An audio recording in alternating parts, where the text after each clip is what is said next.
On a quiet evening in early June 1944, Dwight D. Eisenhower sat alone at a small wooden desk, poring over a handwritten note that he hoped he would never have to show anyone.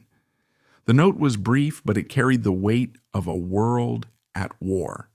He had drafted it in case the daring Allied invasion of Normandy, what we now call D-Day, failed. And in that note, he took full responsibility for its potential collapse, declaring that any fault was his alone. He folded it, placed it into his jacket pocket, and prepared to send hundreds of thousands of young men into one of the most decisive battles in modern history.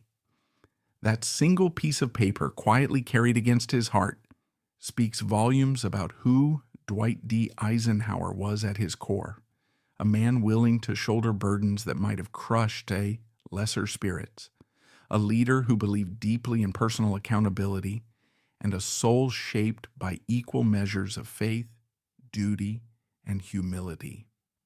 Born on October 14, 1890 in Denison, Texas, Dwight David Eisenhower, known to most simply as Ike, came from unassuming roots. His father worked at a local creamery, and money was sparse. They soon moved to Abilene, Kansas, where life was a daily grind of chores, discipline, and fervent religious practice. His mother, Ida, was a devout pacifist who believed deeply in the teachings of nonviolence. Growing up with that pacifist influence, Ike wrestled with the moral implications of war even before he donned a uniform. He was a restless boy, eager to learn but also bursting with an energetic curiosity that drove him to read every history book he could find on the dusty shelves of the small public library. Football, baseball.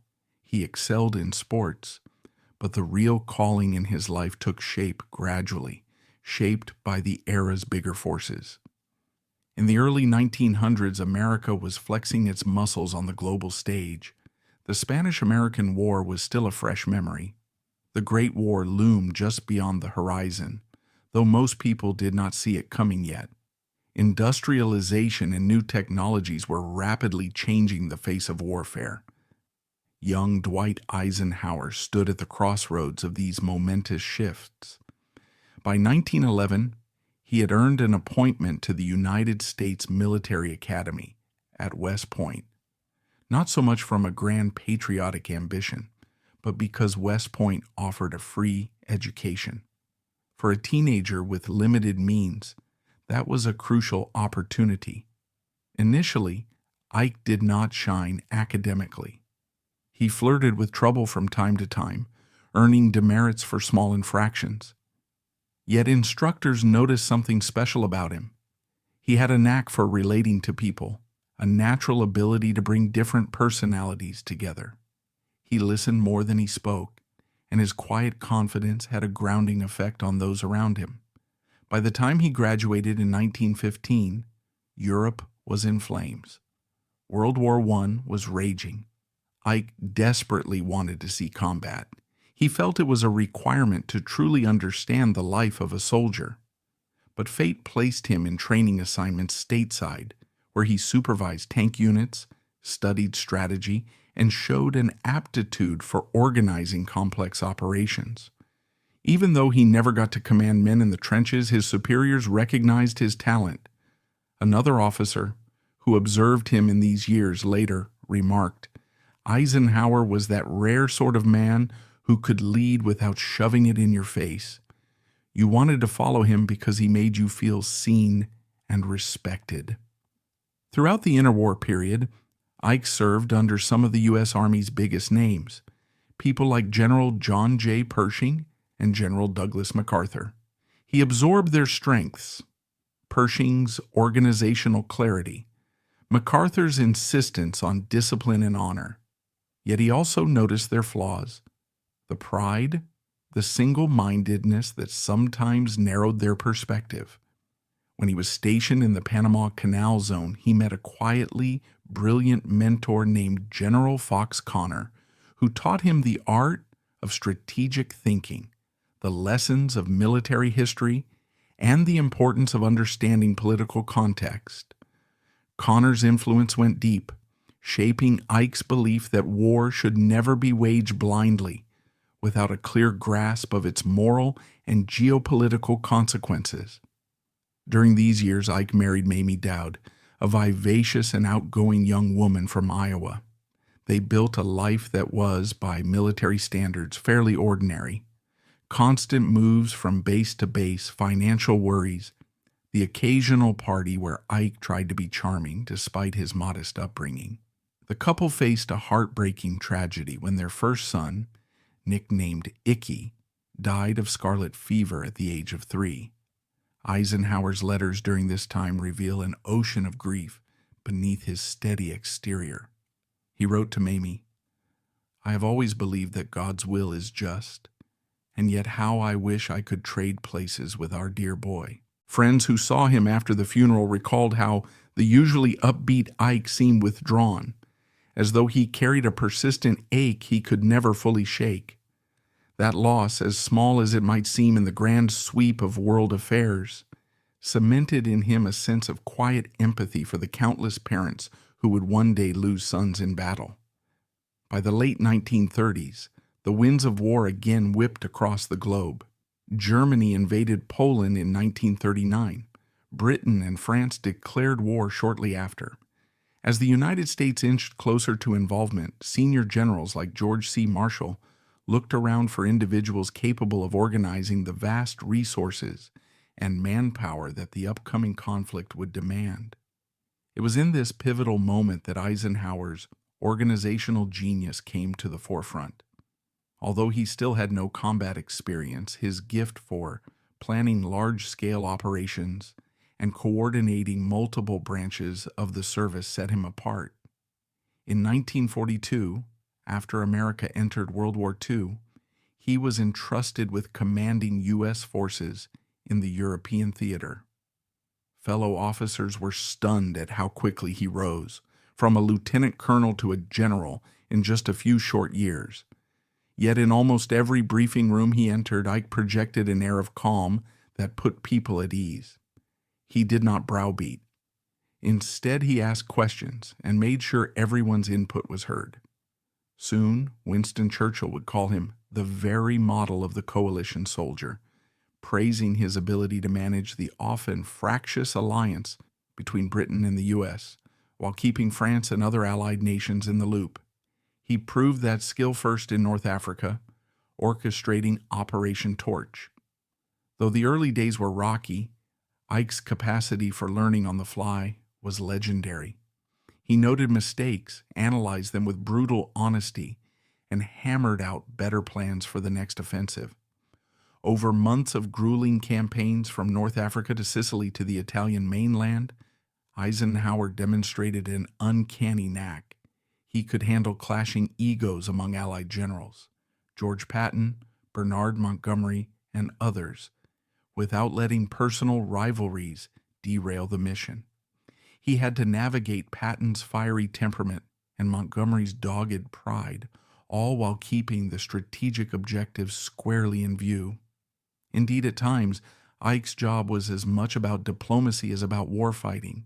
His defining moment, however, came on June 6, 1944, D-Day, codenamed Operation Overlord.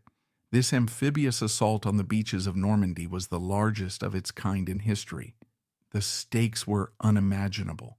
If it succeeded, the Allies would crack Hitler's grip on Western Europe. If it failed, Germany would gain precious time to fortify and develop more advanced weapons. In the days leading up to the invasion, the weather reports were bleak. Terrible storms threatened to swamp the landing craft. Advisors were split on whether to proceed or delay. In the end, Eisenhower chose to go. He famously told his subordinates, "Okay, let's go," with an understated calm that belied the internal turmoil he must have felt. After the invasion, once troops finally began securing a foothold, Ike visited the wounded on the beaches. He shook their hands and heard their stories, tears in his eyes, even as he tried to bolster their spirits. To one soldier who apologized for not doing more, Ike replied, "Young man, You did everything we asked and more. It is I who owe you a debt." Yet not all of Eisenhower's wartime experiences were triumphs. One of the darkest days came with the Battle of the Bulge in December 1944. The Germans unleashed a surprise counteroffensive that cost tens of thousands of casualties. For a time, the Allied advance into Europe seemed to stall. Ike later wrote that he found himself pacing at night, second-guessing strategic decisions and wrestling with the knowledge that every miscalculation meant more lives lost. He pored over reports in the dim glow of a single lamp, scrawling notes in his personal journal with a terse, anxious hand. It was a heavy loneliness that only a man at the pinnacle of command could feel. Ultimately, with grit and overwhelming Allied resources, the offensive was beaten back. Still, the memory of the young men who froze to death in the Ardennes lingered with Ike for years to come. One lesser-known but deeply meaningful episode took place after the Allied forces began to liberate the Nazi concentration camps in 1945. Eisenhower, having heard scattered reports of mass atrocities, made a point of visiting Ohrdruf, a subcamp of Buchenwald, personally. He wrote, "I have never felt able to describe my emotional reactions when I first came face to face with indisputable evidence of Nazi brutality." Horrified by what he saw, piles of bodies, emaciated survivors barely clinging to life, he insisted on bringing journalists, photographers, and members of Congress to see it firsthand. He told them, "Get it all on record now. Get the films. Get the witnesses. Because somewhere down the road of history, some bastard will get up and say that this never happened." That was classic Eisenhower, ensuring the moral truth could never be denied, using his authority to demand the world bear witness. The war in Europe ended in May 1945, and by then, Eisenhower was a global icon. The world cheered Ike as one of the heroes who defeated Nazism. Even King George VI invited him to Buckingham Palace, an event that highlighted how far this young man from Abilene had come. Yet for all the accolades, Ike himself never boasted. Close friends noted a tension beneath his easy smile, the cumulative weight of so much death and destruction. He once confided to a friend that he felt numb at times, as though he had left a part of himself behind on each battlefield. When he returned to the United States, crowds clamored to see him. Newspapers praised him as a future presidential candidate. Both Republicans and Democrats wanted him. Meanwhile, all Ike yearned for was a quiet moment with Mamie and an open golf course to calm his nerves. But destiny had other plans. In 1952, Eisenhower, at the urging of party leaders, agreed to run for president as a Republican. He campaigned under the catchy slogan, "I like Ike," which perfectly captured his amiable, down-to-earth appeal. He won by a landslide. As president, he governed much like he had commanded in war, by blending diplomacy, moderation, and consensus building. He ended the Korean War, intervened with federal troops to enforce school desegregation in Little Rock, Arkansas, and deftly managed Cold War tensions, seeking to avoid direct confrontation with the Soviet Union. However, Ike's administration was not free of controversy. Historians still debate his limited public engagement with the civil rights movement, saying that while he did some critical things to support desegregation, he did not speak as forcefully as the moment may have required. Others point out Operation Wetback, a 1954 initiative that led to the mass deportation of Mexican immigrants, as a deeply problematic policy decision that broke families and raised ethical questions still relevant today. Then there is the matter of Case Summersby, his British driver and assistant during the World War II. Rumors of a personal relationship between the two lingered for decades, fueled by affectionate letters and glimpses of an emotional closeness that seemed more than professional. Eisenhower's position, and that of many historians, has been that any romantic element remained unconsummated, overshadowed by his steadfast commitment to Mamie. Some diaries, however, hint at deeper feelings and a profound bond formed under the relentless stress of war. Whatever the truth, it undoubtedly placed a strain on Ike's marriage. Mamie, by most accounts, stood by him, though friends recall the tension that flared whenever Kay's name came up. The controversy highlights the human side of a great commander, a man who craved emotional warmth amidst the grim realities of war. In personal letters to Mamie, Ike would speak in warm, sometimes playful tones that belied the image of a stoic general. "Dearest," he once wrote, "I wonder if you know how every day, in every decision, I think of returning to you for that calm only you can provide." Those words, preserved at the Eisenhower Presidential Library, reveal a tender core behind the medals and the stern uniform. In his free time, Ike loved to paint, especially scenes from the countryside, a gentle hobby that let him escape the swirl of political and military obligations. He also relished cooking up steaks for friends, often surprising them with how meticulously he tended the grill. The heartbreak over his lost son never fully left him, yet he found solace in simple domestic joys, shared meals, the company of family, and the reassurance that everyday life could continue in the wake of global conflict. Throughout 2 presidential terms, Eisenhower shaped American infrastructure with the Federal Aid Highway Act of 1956, inspired partly by the efficiency of the German autobahns he had observed during the occupation. That national system connecting cities and states transformed American commerce and personal travel, forging the modern road culture we know today. Yet Ike's presidency also saw international crises, such as the Suez Crisis of 1956, where he played a crucial role in restraining Britain, France, and Israel from deepening a conflict with Egypt. Some saw that as the moment the United States truly stepped forward as a global superpower. Others criticized him for not applying the same moral clarity to conflicts like the Hungarian uprising in 1956, where the U.S. did not intervene directly. Historians continue to debate whether his measured approach was wise caution or passive timidity. When he left office in 1961, Eisenhower delivered a farewell address that still echoes across the decades. He cautioned the nation about the military-industrial complex, warning that unchecked defense spending and an alliance between the military and industry could undermine America's democratic processes. Coming from a career soldier and war hero, this warning carried immense moral weight. Yet at the same time, the Cold War was intensifying. Critics from both ends of the political spectrum questioned whether Ike had done enough to head off nuclear proliferation or to address rising social issues.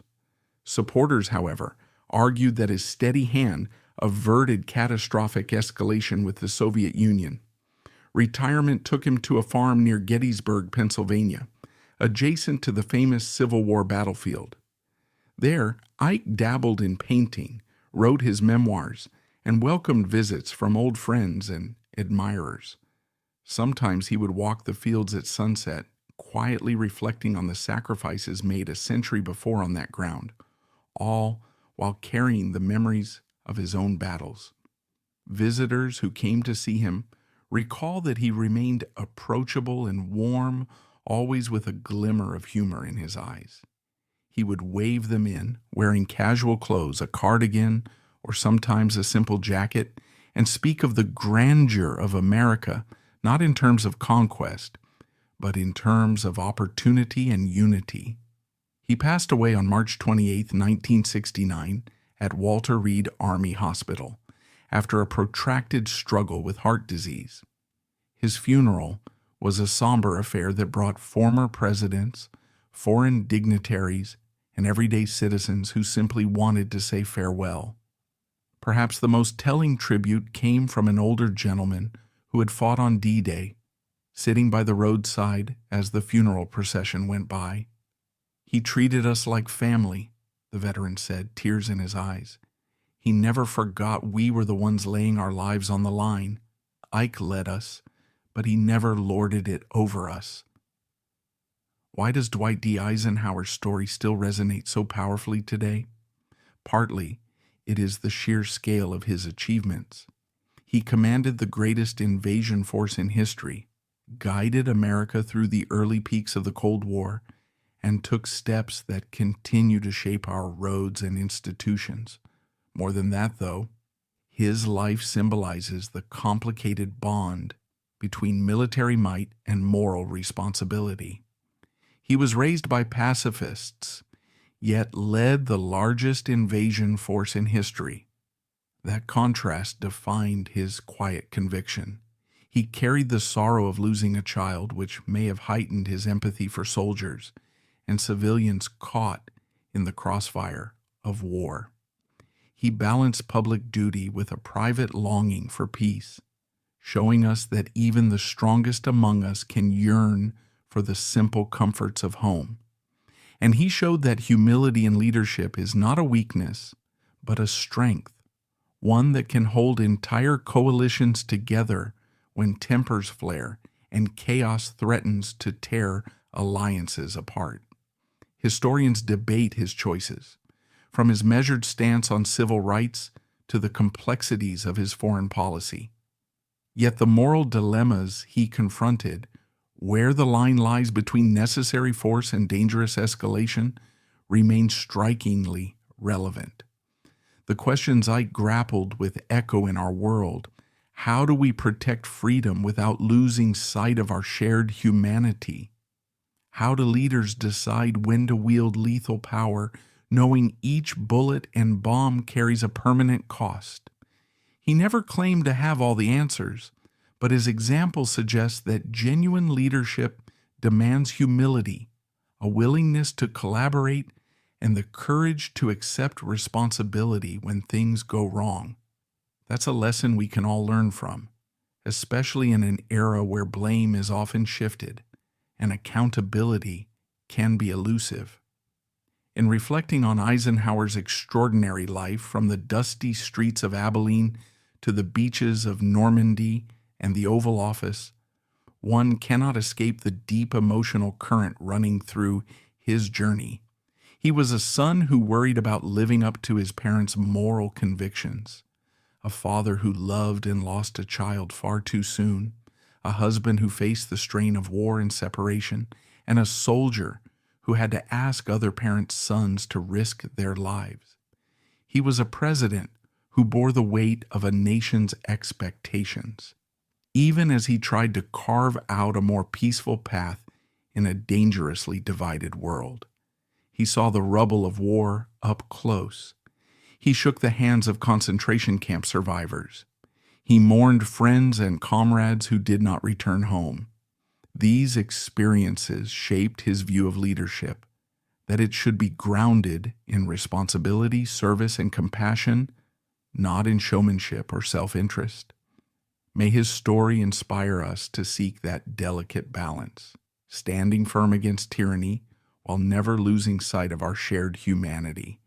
In his memory, we might find both humility and the strength to face our own storms with greater compassion, wisdom, and resolve. And that's all for today's video. If you like this video, hit that thumbs up, let us know your thoughts in the comments section, and subscribe so you won't miss out on future uploads. See you next time.